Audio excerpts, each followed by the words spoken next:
Hey everybody, Bryan and Zayn here with my review of Elimination Chamber 2020. The show just wrapped up. I'm going to give you my thoughts on it. You know, looking at the general chatter on the Twitterverse about this show, I feel like I watched a different show than everybody else. My opinions on these matches may differ from yours in a couple of respects, but you know what? We'll just cross that bridge when we get to it. Let's just dive right into it. The kickoff match as the Viking Raiders took on Kurt Hawkins and Ryder. Ivar doing his big flippy things that he likes to do. It's a pretty basic tag team match here, not much to say about it. The one real interesting part, though, is the end when Ryder accidentally hits his own partner, Kurt Hawkins, with the Rough Rider before he gets the Viking experience. So the Vikings win the day here. I give it 1.5 stars out of 5. Like I said, pretty basic match. In the history of kickoff matches, when you had guys, you know, in the past, you've had guys, you know, the New Day and the Usos, for example, tearing up in the kickoffs and stuff. This was not it. But I will say, the interesting wrinkle of Hawkins hitting Ryder, or Ryder hitting Hawkins on accident, I should say, that could set up some interesting storytelling in the weeks to come. Curious to see where that goes, but that's pretty much all you really took away from that match. The show officially begins as Bryan takes on Drew Gulak. Old Drew Goo getting the hometown pop from the Philadelphia crowd on this night. For the last several weeks, Gulak was mentoring guys like Curtis Axel and Heath Slater on fighting Bryan until Bryan finally challenges him to a match this past week on Smackdown, so it's on like Donkey Kong. From the beginning, there's lots of really impressive grappling in this, and Bryan's really shaken here because Drew's got answers for everything Bryan is doing. And finally, at one point, this really scary moment here where he's got Bryan in a head scissors, and Daniel tries to counter out of it, but Drew just drops him on his head like a short little pile driver, right on the top of his head, right in the neck. Ouch, that looked really painful. And from the rest of the matchup, he's selling the neck. He's working the neck over too. God, some of the bumps he's taking from these high suplexes, like right on the top of his back and his neck, looked so damn scary, but somehow Bryan is able to persevere. There's a scary double suplex spot as well as this match goes on.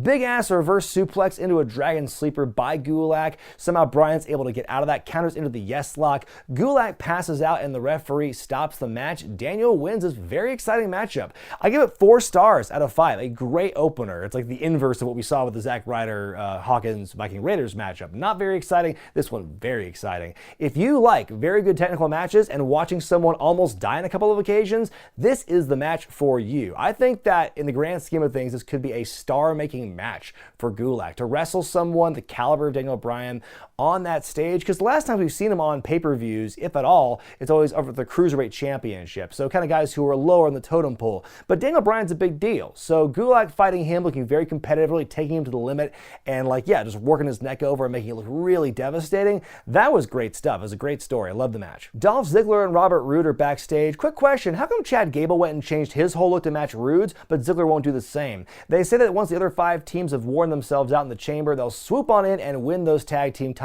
We get that very obvious Ali glitch on the screen as well as Ziggler's talking, and no one seems to notice it. Before I move on, let me just say one thing. Now, I love cheeseburgers, and obvious Cornette jokes aside, truly, I love cheeseburgers. They're my favorite comfort food of all time. They're the best. But if I had a cheeseburger like every day, I'd probably get really sick of it after a while. And that's kind of how I feel about this next match, as Andrade defends the US Championship against Humberto Carrillo for like the 100th time in the last 4 months. I'm really sick of this matchup. They're great workers, and they have great matches, but you know what? Can we just move on from these guys, please? Early on, Carrillo hits Andrade with what I think is an actual flying nothing, but then when you get a different camera angle, it's actually a flying headbutt, which looks pretty cool. Andrade gets his heat back, works over Humberto for quite a while until Carrillo finds an opening after dumping Andrade out of the ring. Big ass Hurricane Rana off those ropes. Andrade tries the old concrete spot again, but it backfires. Some roll-up attempts, but Andrade sits on him and pulls the tights to win and retain. Once again, whoopee! I give it 3 stars out of 5, and it's kind of unfair. I would rank it higher if this was maybe the first or second time I've seen the match, but it's so friggin' repetitive. I'm so tired of seeing these guys wrestle all the time. How does this endless feud help either guy? It especially hurts Humberto because he's losing so often. If you want to make these guys into stars or people worth caring about, like, you should have had these guys wrestle other people 2 months ago. And by other people, I don't just mean Angel Garza and Rey Mysterio. We need to branch up from that. You need to have them wrestle different personalities and see their styles just work with different people if you want to have any kind of character depth or evolution. But nope, we're just going to have these guys feud week in and week out. All those 4 guys, that's the big equation. You got Garza, Carrillo, Mysterio, and Andrade every week until we all die. Backstage, AJ Styles cutting a promo on Aleister Black. Charlie Caruso asks if it'll even be a fair fight given the fact that Gallows and Anderson will be in AJ's corner. Styles says, it's never a fair match with him because he's the phenomenal one. And then he says a really weird line at the end where he goes like, if anyone's going to get disqualified in this no DQ match, parenthetical, it's going to be him. He's like, wait, what? Why did I say that? I gotta go. Like, that was a really weird delivery by Styles there.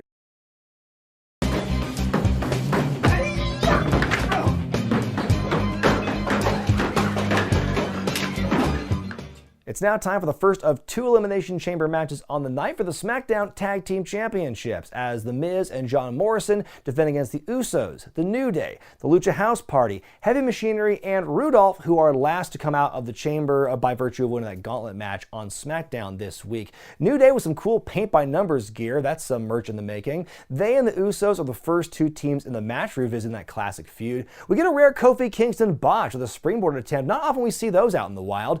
Lucha House Party come out next, and Lindsay and Grand Metalik immediately fuck up on their way out, but they recover. Dorado gets launched into the walls, and he damn near breaks his ankles on the chains and somehow is able to survive and climb up. He and Metalik with some big dives off the pod. Miz and Morrison, those poorly booked tag team champs, show up next. They show some good tag team chemistry at the onset. Cool Hurricane Rana from the top of the pod by Metalik onto Morrison. A lot of pinfall breakups, and then we have Heavy Machinery getting a good pop on their arrival. After a couple of minutes, Lindsay Dorado with a fucking shooting star from the ceiling onto almost everyone else. That was really impressive. The top spot of the whole show, probably. Compactor onto Metalik, and the Lucha House Party are gone. Rudolph are out last. They're cornered by Tucker and Otis until Miz and Morrison break it up. Ziggler flees from Otis to the top of the pod, but Tucky catches him, dumps him into Otis's waiting arms, and Tucker dives on everyone else. Otis goes for a running attack, but Ziggler dodges. Otis falls not just into the pod, but all the way out of the chamber, which has never happened before. Tucker looks to avenge, but Rude hits the glorious DDT to eliminate Heavy Machinery. The Usos soon take out Rudolph with some pod splashes. The Usos and the New Day take out Miz and Morrison for a bit, but minutes later, Kofi misses a dive from the pod, and Miz and Morrison capitalize. They and the Usos are all that are left. After a lot of big near falls, including a Starship Pain Figure 4 combo, which is pretty badass, ultimately we get a sweet double pin on the ropes, and the Miz and Morrison retain. I give it 3 stars out of 5. I don't know, am I alone in thinking it was not that great of a chamber match in the grand scheme of things? I thought there were some really big spots peppered in, like Lindsay Dorado's giant ass dive from the top of the chamber, and then Otis plowing his way to the outside of it. I think the Miz and Morrison makes sense from a very kind of sneaky heel standpoint, because they've been losing the last couple of weeks since they won the tag team championships. They've just not won at all on television. But here they are winning by the skin of their teeth for heelish, nefarious ways. I hope that's not their entire MO as their champions. I feel they're better than that. Obviously they're heels, but I think you can be heel champions and not lose all the time on television, only to just pull one out at the very end on pay-per-view. It's a tried and true formula, yes, but I feel like Miz and Morrison shouldn't be doing that. Natalia's interviewed backstage. She chastises Randy Orton for what he did to Beth Phoenix last week and warns him that Edge is coming for him the next night on Raw. She says she will unleash her legacy in the chamber match, whatever that means. No DQ match up next as Aleister Black takes on AJ Styles. Last week on Raw, Black was handed his first loss on television, I think over a year, thanks to AJ Styles and some screwiness from the OC, so this is his chance for revenge on the night. By the way, the OC accompany Styles to the ring, and there's no way they're going to play a factor in this matchup. Also, no drawbridge noise for Aleister's entrance. Sad, I was getting used to that finally. Styles begins working the leg after Gallows provides a brief distraction. Styles just works over the leg for a long time with a kendo stick as well until Black fires back. Black sets up a table on the outside. We won't be seeing that for several more minutes. AJ gets Black in the calf crusher, and I love Aleister fighting out of it with a kendo stick. We get a lot more back and forth. Black still selling the leg.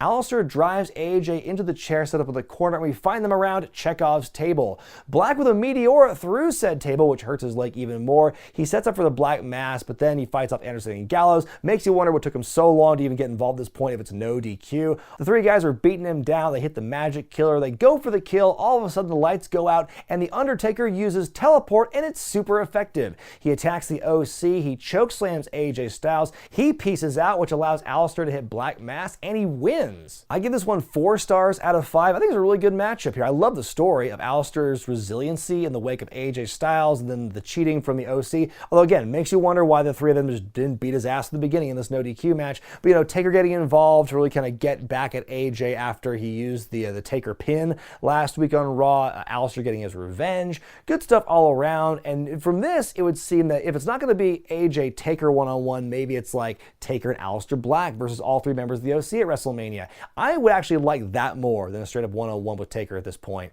I think that would be more exciting. More guys who get the Mania payday. Aleister Black gets more time. He gets a huge rub from The Undertaker. That would be a very great hypothetical. What do you guys think? After winning the Raw Tag titles last week in a now or never matchup, the Street Profits defend those belts against the men they beat for it, Seth Rollins and Murphy. Quick little moment in time that made me laugh during this matchup was when Dawkins is getting beat down early on. His headband starts to slide up off the top of his head. For a split second, it looks like a little sailor's hat. I loved it. Forward with a comeback, but AOP get involved, which brings about the Viking Raiders, who we saw in the pre-show. They and AOP has fight and leave the ringside area. Crowd was very quiet during Dawkins' hot tag. I was kind of surprised by that. Philadelphia has a very raucous crowd traditionally, and you could hear a pin drop during Dawkins' hot tag to the point where after he's done, he just yells, "Come on!" to try and wake them back up. Rollins goes for a dive on the outside, but Dawkins catches him. Rollins goes, "No! No!" Big Tower of Doom spot. Then here comes Kevin Owens coming through the crowd with some popcorn, just hops the barricade very casually and chills the Spanish announce table. Kevin calmly throws popcorn in the Seth's face and he sells it, which is great. Leads to Rollins getting checked by Dawkins. Powerbomb followed up with a frog splash to Murphy, and the Profits retain the titles. I don't know, I just felt this match went like 5 or 7 minutes too long. I felt that after the slower, deliberate match we saw with AJ and Aleister just moments before, this match needed to be a lot faster paced than what we saw. I think also it was risking getting a little too overbooked, like having AOP come out, then stuff, then Kevin Owens coming out. Like, it was, I think, a good way of advancing the story between the Messiah Maniacs and all the uprisers in the insurgency on Raw right now. But besides the match, I thought was just kind of okay. Then after the match, Owens hits a stunner on Seth and dumps some popcorn on Murphy. The headaches continue for Seth and his friends. Surely there will be some revenge planned for Raw on Monday.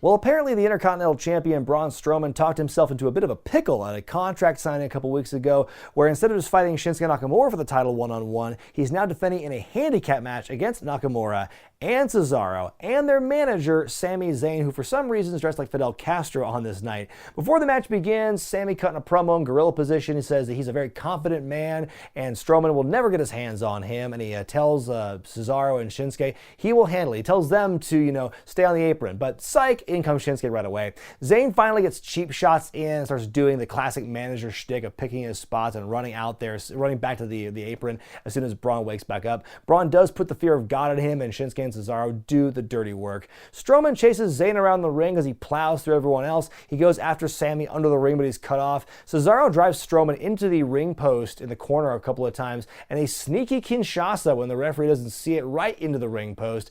Zayn tags in. We get a double suplex Helluva Kick combo. Sami pins and wins and is your new Intercontinental Champion. Can you believe it? I give it 2 stars out of 5. Not a great match, but I like the story of Sami being this little sniveling punk who's scared of Strowman. It's again, classic heel manager kind of thing. Very Heenan-esque in a way. And so also really cool to see Sami winning his first championship since the NXT title like eons ago. So cool to see him win a championship. And even though this kind of screwy way, I still think it told a pretty good story. But yeah, the match itself was like, eh. In your main event, it's the Women's Elimination Chamber matchup where the winner will face Becky Lynch for the Raw Women's title at WrestleMania. You have Shayna Baszler, Asuka, Natalya, and the 3 former members of the Riot Squad, Ruby Riott, Sarah Logan, and Liv Morgan. Ruby Riott and Natalya start things off. Natalya treating Ruby pretty rough from the get-go. As Riott begins to fight back the crowd, you can tell it's getting very restless. Natty drops Ruby into the wall, and that didn't look good. Sarah Logan's out next, beginning right away with some big old knees to Natalya. Logan and Riott fight on top of the pod, and Natalya powerbombs Riott onto the padding.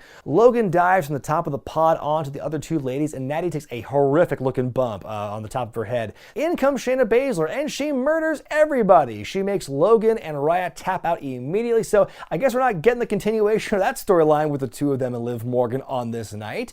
And then she just slams the pod door into Natalya repeatedly, makes her tap out to the Kirifuda clutch, and then for a long time, for like at least a minute, she's just in the ring by herself and just taunting Asuka and Liv Morgan, who's still in their pods. The crowd is hating this right now. Finally, Liv Morgan shows up, and then she is promptly promptly murdered. She passes out to the Kirifuda clutch when Shayna's got her bent backwards over the top rope. And then more time spent where you just get a lot of jaw-jacking, where Asuka's getting ready for her big time to shine against Shayna here, and Shayna's mocking Asuka. Finally, Asuka comes out last, and she gives Shayna the most run for her money. She is the most competitive. She actually locks in the Asuka lock, but Shayna's able to get out of it. Finally, same sequence before, she exploits Asuka's wrist injury, hits the big knee, does the big flippy thing off the shoulder, finally putting in the Kirifuda clutch.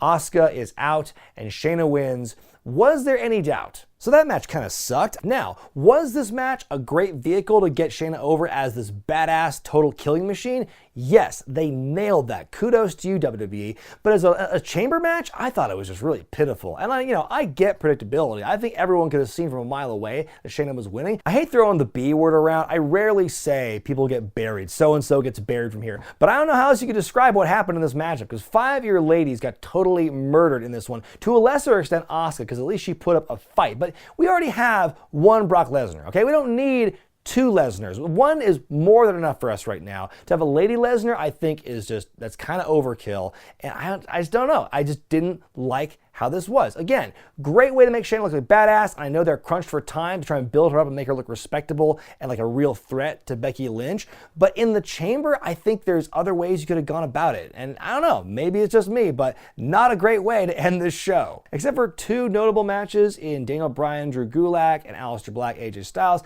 I think a lot of this show is not that great. I think your major selling point for this show, the Elimination Chamber, I feel the 2 matches really fell flat, especially the women's chamber match, for the reasons I just listed. Except maybe for Styles and Taker, or whatever that match is actually going to look like at the end. Does any of what we saw tonight really get you pumped for WrestleMania? For me, it didn't. But who knows? I could be dead wrong about this. I'm sure you'll let me know in the comments section. Also, be sure to give the show a letter grade by going to the iCard in the corner of your screen. I'm Bryan Zayn, and I'll see you next time.